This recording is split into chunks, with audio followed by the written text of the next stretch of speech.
Hi. Hi, friends. What a day this has been. um, it feels like a little bit of a miracle that I'm coming to you because my internet has been wonky all day. And Michelle, who is going to be submitting questions through the chat, Michelle is a virtual assistant. She kind of acts as organizational liaison for the bookshelf. And so she is facilitating a lot of Patreon. Maybe you have chatted with her there, or maybe you've emailed her. Maybe she emailed you today with this link. But Michelle is she's out in California. Hi, Michelle. And Michelle is going to type questions in the chat function, the chat bar. I also have some things just to run through, like some basic announcements. But basically, this literary lunch break was kind of inspired by other podcasters I love, whose content I love, who do like Ask Us Anythings or Ask Me Anythings, whatever. And so I thought it'd be fun to try. So we're going to try this. And so once a month, I'm going to get on here and maybe we're going to work it out, fingers crossed, so that Michelle and I can like be together. Not in person, but virtually, so that you can see both of us. That's the goal. But we will kind of answer your questions, chat about a few things, and it's just designed to be like a lunch break thing, like something you can watch or later listen to, because we'll post the YouTube link. Michelle may have already done this in the Patreon feed so that you can have access to this later. So if you're like me and your lunch breaks are weird, you don't have to listen on your lunch break, but it's designed to just be a 30-minute chat situation. So before I dive into the questions Michelle is posting, I wanted to tell you two like podcast related announcements. The first, wish I had it here, but I don't. It's in the living room. Hunter Mcclendon from Shelf by Shelf, he's a frequent podcast contributor. He and I are doing Anna Karenina. We are reading Anna Karenina this year. I'm very excited because this has been like a bucket list book for me, but I have had zero motivation or accountability to read it. So he and I are going to read it together, and we are going to record mini podcast episodes, M-I-N-I, not M-A-N-Y. We are going to record miniature podcast episodes discussing each kind of section of the book, each part of the book. And so the first one of those is going to go up on February 21st.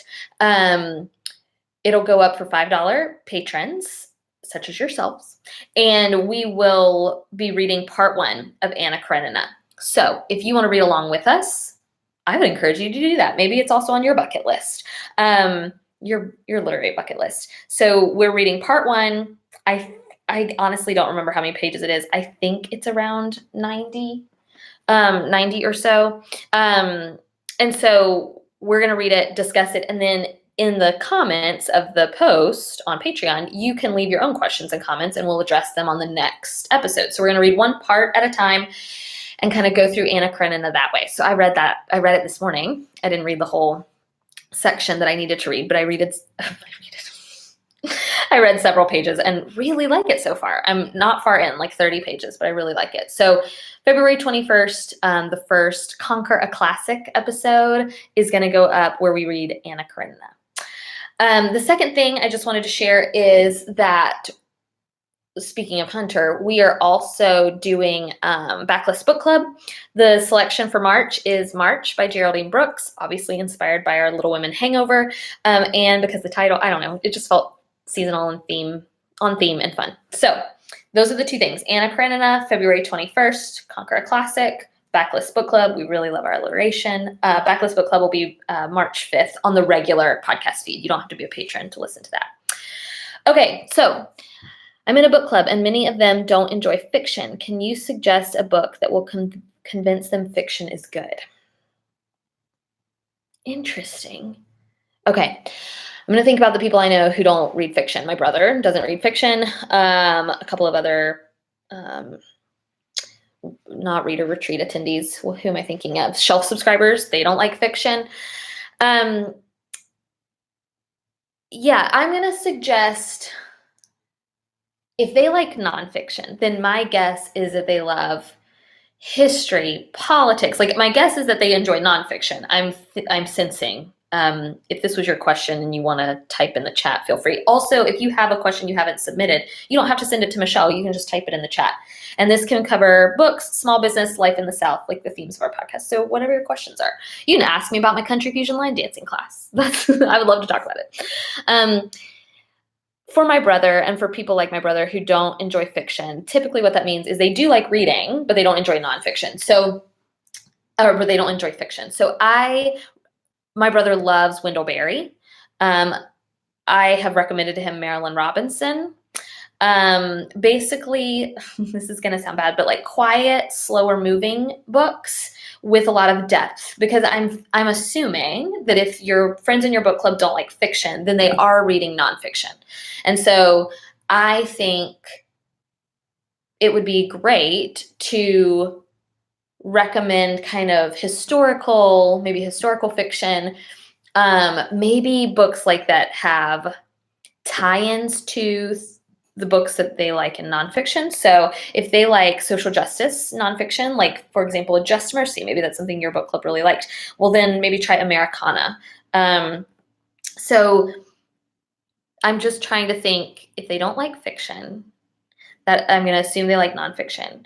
So I would go with slow, steady, quiet novels like Wendell Berry, like Marilyn Robinson, or I would do something that ties into their non-fictional interests. So if they like history, do a historical fiction.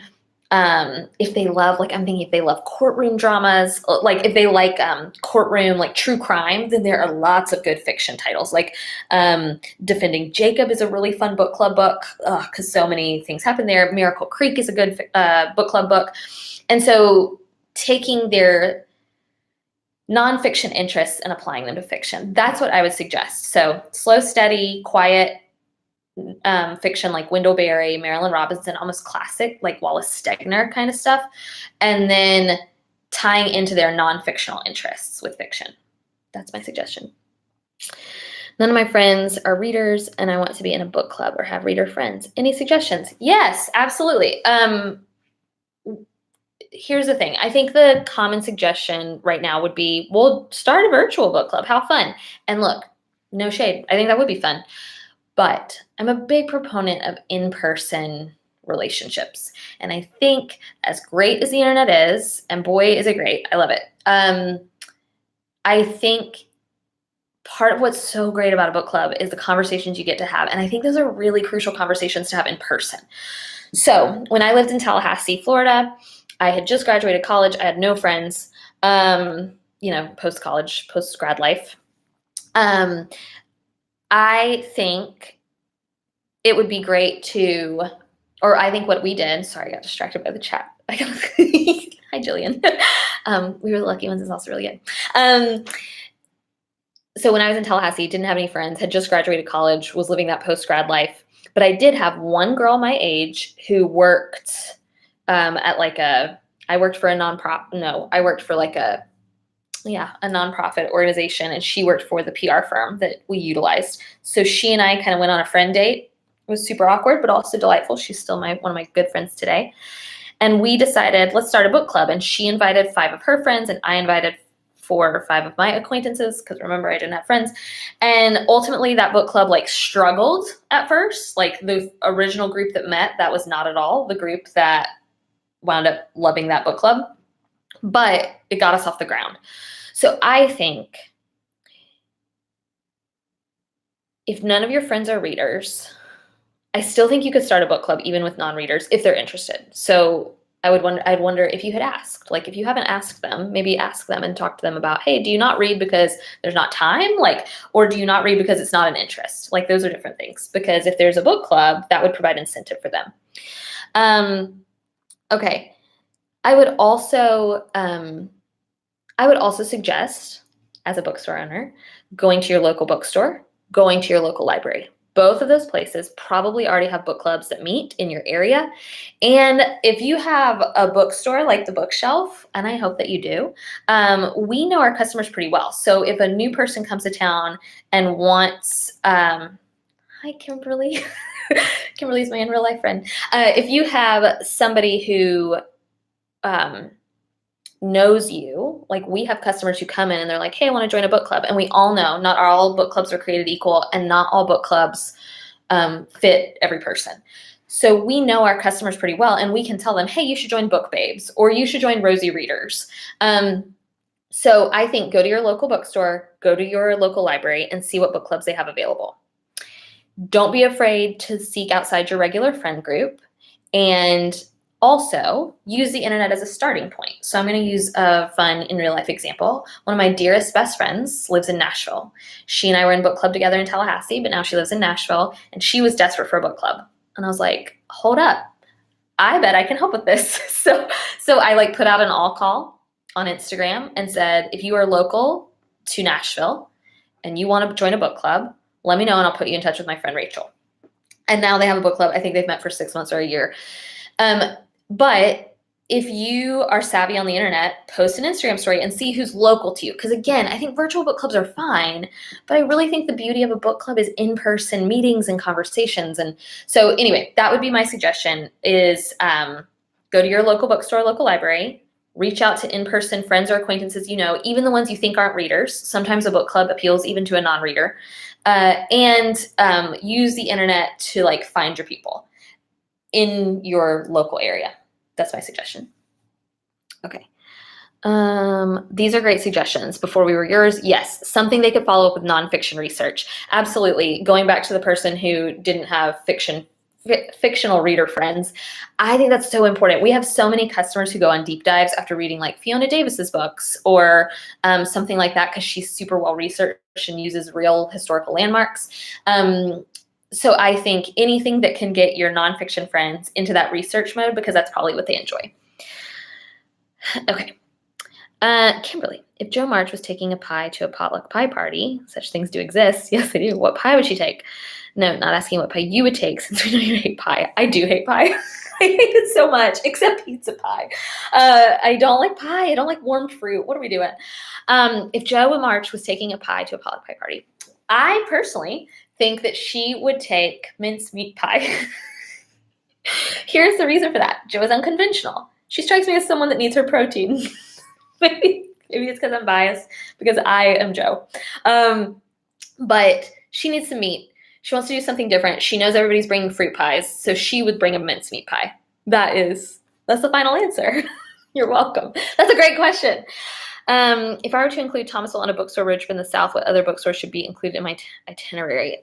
Okay, this is a great question. If you're in Thomasville, then right down the road in Tallahassee is a fairly new bookstore called Midtown Reader, weirdly located in the exact same location as the Bookshelf Midtown when I very first got started in my book selling career. But now it's Midtown Reader under totally different ownership. But the owner, Sally, she's really nice. She has a knowledgeable staff. It's got a totally different vibe from the Bookshelf because it's located in Tallahassee. So it's kind of got a lot of university type titles, but they also have a really good kids section. Midtown Reader in Tallahassee, Avid Bookshop in Athens, E. Shaver Books in Savannah, Georgia. I have heard, and I'm sorry, I don't know the name of it, but I have heard the bookstore on St. Simon's Island is excellent. I've just never been to St. Simon's Island, so I don't know. But I've heard it's wonderful. Thank You Books in Birmingham. There are a couple you could hit up in Birmingham, but like to me, the most traditionally independent bookstore, meaning all new books, cute little location, is Thank You Books. I think there's also Church Street Books and Coffee. I think that still exists. And then Little Professor in Homewood. So you could like hit 3 in Birmingham if like quantity is your thing. The other, like, it's hard because Thomasville is so far off the beaten path. So I've tried to name things, like even Avid is kind of super far away. But in Birmingham, but like, otherwise, we're getting like Malaprops is in Asheville, which is very far away. Parnassus is in Nashville, which is very far away. The bookshop in Nashville looks adorable, but I've never been. Yes, Deborah, Square Books in Oxford, Mississippi. It's like the godfather of independent bookstores. Like it's the pinnacle, like it and Parnassus. But Square Books is like takes up almost all of the square now in Oxford, Mississippi. Plus, you could do fun things like Faulkner's house is beautiful. in Oxford. Oxford's just a fun town to visit. Great food. Okay, I don't want to plan I do want to plan your trip for you. I feel like literary travel agent is another thing I'd be really good at. But those are my best suggestions for in and around Thomasville. All over the South, there are tons more. You could probably go to the Southern Independent Booksellers Alliance, the SIBA, SIBA website, and find a list there. But those are some of my favorites. And they're like relatively close to Thomasville. But keep in mind, Thomasville is in the middle of nowhere. Okay. I need more read-alikes for leisurely paced thrillers. Oh, like The Current and the River. And what do you think of the Oscars? Okay. Nikki, this is a great question. Olivia, I think, would tell you Long Bright River is in the same category. And I don't think she's just saying that because The Current and the River make us think of water. I would suggest Tim Johnston's other book, Descent. Other people might recommend Louise Penny. I am so sorry, but Bookseller Confession, I have not read Louise Penny, and I don't really have any intention to. And I'm not trying to be mean about that. There are so many, and I got a lot of stuff. I got a lot of stuff to read. Sorry, the movie Elf, he goes, I got a lot of stuff to do. I got a lot of books to read. So I would say Descent by Tim Johnston. I'm putting on my Olivia hat, and I think she would tell you Long Bright River. I think she would also tell you Anthony Horowitz, Magpie Murders. Does that give you a good start? I know what you mean. The other thing, okay, the other route you could take is British, because to me, those books, not in a bad way, but just move at a slower pace. Oh, Louise Penny wasn't for you? Yeah. I have not even tried, so I can't really say that she's not for me. So Bitter Orange is British. Quiet. The Dinner by Herman Coe. I don't know how to pronounce the last name. Koch. I would try those. What did I think of the Oscars? I thought the telecast was bizarre. Just totally bizarre. I'm sorry. Put me on team host. I feel like the Oscars need a host. Things just need an MC sometimes, you guys. Like, not everything needs to be a democracy. Like, we need a host. We need help. So I think there should have been a host. I did not understand the opening musical montage, even though I really wanted to. Also did not understand why Eminem was there. Just didn't understand it. I think that song is fine. My evangelical upbringing prevented me from listening to a lot of Eminem, but I am sure that song is great. I just didn't understand why he was there. Like, it wasn't the anniversary of his Oscar win. Like, it made no sense to me. Parasite really is, aside from Little Women, and The Farewell, which was bizarrely not even nominated. The Parasite really was one of my favorite movies of last year. I loved it. I think it was most deserving. On my Oscar ballot sheet, I put 1917 because I just thought it was going to win. I just assumed it was going to win because it'd been winning all the other awards. So I thought the telecast was bizarre, but I thought the right movie won, which was really fun. I did not understand Renee Zellweger's speech.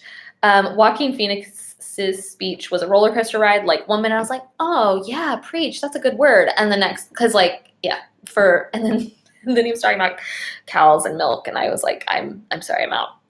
Okay, that's what I thought of the Oscars. Hi, Annie. Do you have any travel? Janet, do you have any travel tips for getting to the bookshelf by air? Which airports do you use? Now it's a destination bookstore. That is so sweet, Janet. And honestly, dream come true for the bookshelf to be an independent bookstore like destination, because Jordan and I frequently plan our trips around bookstores, and it's cool to me that you guys would plan your trips around the bookshelf. That being said, as previously stated, the bookshelf is off the beaten path. When I leave Thomasville, I either fly out of Tallahassee if I've got some extra cash lying around, or I fly into Jacksonville because Jacksonville's just cheaper. And it's a beast because you got to go 2.5 hours to Jacksonville. And I'm sorry about that. Tallahassee's only 45 minutes away. It's definitely the most convenient airport, super tiny, so not a ton of flights, and always more expensive. It just always is more expensive. But when I went to Winter Institute in Baltimore, I did fly out of Tallahassee, and I preferred it so much, only because Jacksonville, 2.5 hours, when you're trying to go home, 2.5 hours feels like a long way away. But Jacksonville and Tallahassee, there is a Valdosta, Georgia airport, but I have never flown in and out of there. There is also a Panama City airport, and I have picked up friends from there, and that's great if you want to like make the beach part of your southern road trip situation. I don't know who you are, SAFO1 Ferg, but I don't know your real name, but Sundog Books. It's my favorite bookstore. It's totally different from the bookshelf. The shelves gave, when we sent our inventory manager there just to check it out, she was like going to the beach and we were like, oh, you've got to go to Sundog. She came back and she was like, I had anxiety because of, I don't know how they do inventory, but it's a great bookstore. So you can fly into Panama City and then like road trip on over to Tallahassee, Thomasville, make your way up. Jacksonville, Tallahassee, Panama City, Valdosta. Those are the airports. Oh, okay. Lots of people who can't get into Louise Penny. Good to know. Honestly, it feels wrong to even say that. Ooh, Jillian, any advice for starting maintaining a Bookstagram account? I'm going to be honest with you, Jillian. I can't. Like, part of the reason I admittedly started doing book reviews on Instagram before I knew Bookstagram was a thing is because I just didn't want to do Goodreads. Partly, yeah, sure, it's affiliated with Amazon. But honestly, because I just didn't want one more thing to keep up with. And I thought, okay, I can post to Instagram. That was 3 years ago. Now Bookstagram is like a full-fledged thing. And I am so grateful for and proud of Bookstagrammers who do a good job. My friend Hunter is an example, and there are other great ones out there. I try not to follow a ton of Bookstagrammers only because it's like not listening to book podcasts. I don't want to accidentally steal somebody's idea or whatever. So Jillian, here's my advice to you. Post your book reviews first, like focus on that. And then maybe down the road, if your goal is to like get publisher titles or whatever, that can be maybe a down the road goal. But for me, Instagram is how I personally track my reads. Now I know that now it is a place where people, which I'm so grateful, like come to rely on my reviews or, mark what I've been reading. That's great. But I think my original purpose and hope was just to have a place to track my own books. And I think if you go into it with that mindset, instead of trying to figure out how do I best get publisher titles or how do I grow my audience, I think those are hard goals. Like they're just hard because Instagram is there's a lot going on out there. So I would focus on making your Bookstagram a place where you're happy and where you're tracking your reads and like maybe have an if you build it, they will come situation. Does that make sense? Is that helpful? You can respond to me because I don't know if that's helpful, but that's my best advice. Okay. Yeah, doesn't it? Getting publisher titles does sound like a lot of pressure. And I say that as someone who gets them, thankfully, just because we run and own and operate a bookstore. But I think I would focus on making Bookstagram or your Bookstagram account a place where you can go track your reads, maybe occasionally interact with people you connect with, and then have if you build it, they will come mentality and worry about the rest later. What's my favorite thing about my new house? I'm going to be honest. It has been a bit of a thing, this new house. So I love it. It is beautiful. I'm so grateful. It was newly renovated when we took it over, when we bought it.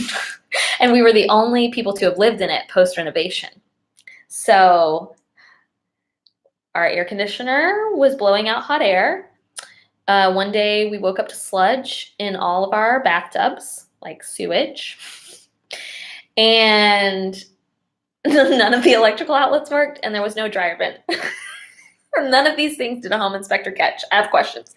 That is a long-winded way of saying all those things got fixed because we live in a small town, and grateful. I'm so grateful. The people who owned it previously and who did all the renovations made sure all of those repairs got made so that we did not have to pay for those repairs. So very grateful about that. But it has like taken a minute to get used to this house and to be enjoying it.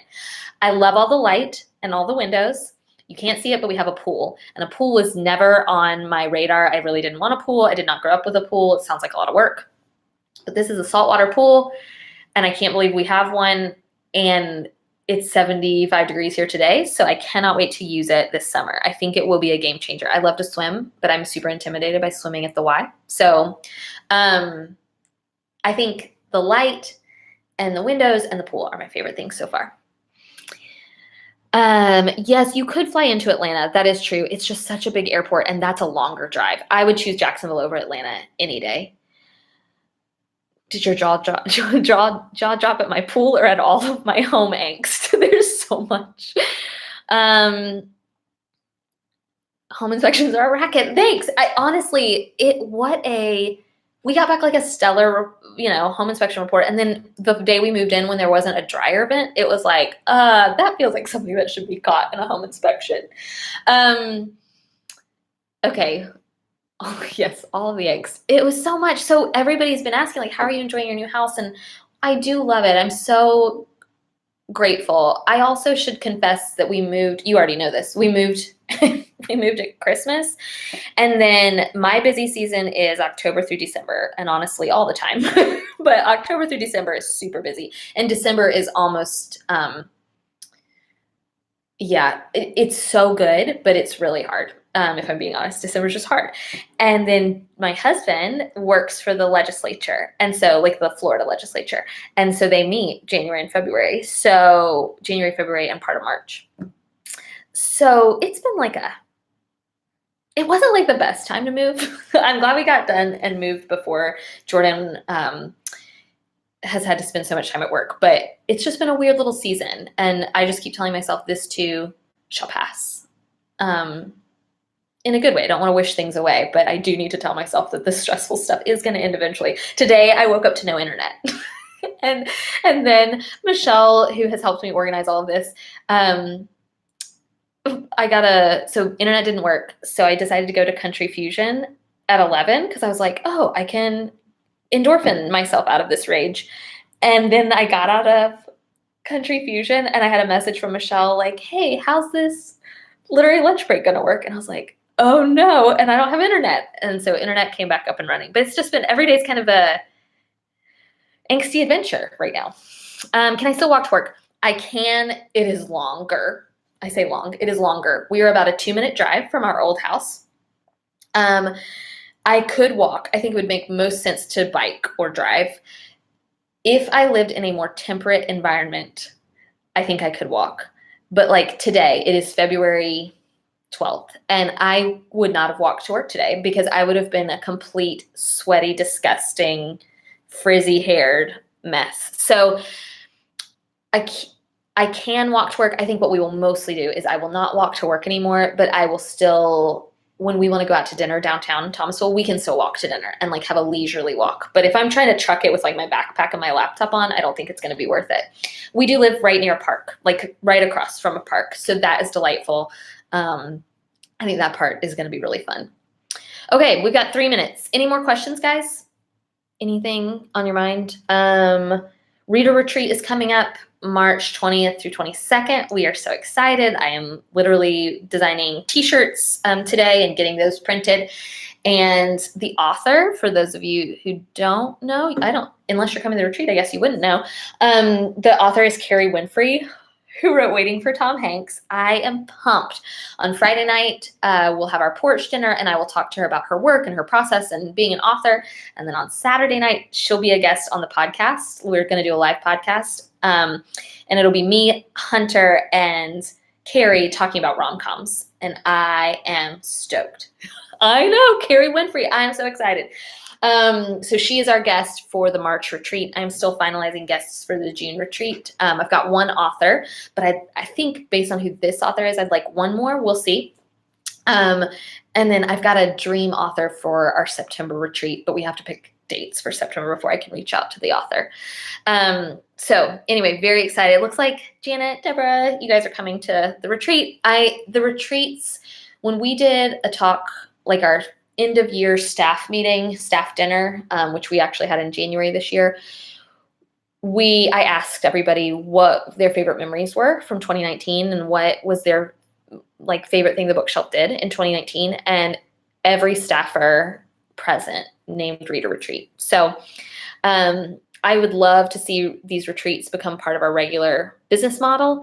And I'm really excited. I love being a hostess. Our staff loves meeting all of you. It is a joy to realize that people listen to the podcast or they follow us on Instagram. We had some reader retreaters who didn't do either of those things. They just love independent bookstores and decided to, they follow us on social media and they decided to come make a girls trip out of it. And so that is really humbling and exciting. Thank you so much for supporting us on Patreon. I know that this has been a season of change and change is hard. But I am really excited, particularly about what we're doing on Patreon. I'm also excited. I've planned out our whole year's worth of episodes of From the Front Porch. So I have so many fun guests and topics lined up. This week's episode, I am very excited to post about. You'll see why when you see the title on Thursday morning. But just so grateful for you all and for your continued support of the store. It means a lot to me, to Olivia, to Lucy, who's on maternity leave, to Nancy, to Caroline and Laura. We are so grateful. Our long distance customers have been such a great part of our business that kind of has been a nice surprise. So thank you. We will try to do this again next month. It looks like I think it was a success. So we'll do this again next month. If you missed this chat or if you had to leave early, the link will remain up in Patreon and you can watch it later. Thanks, guys. Bye.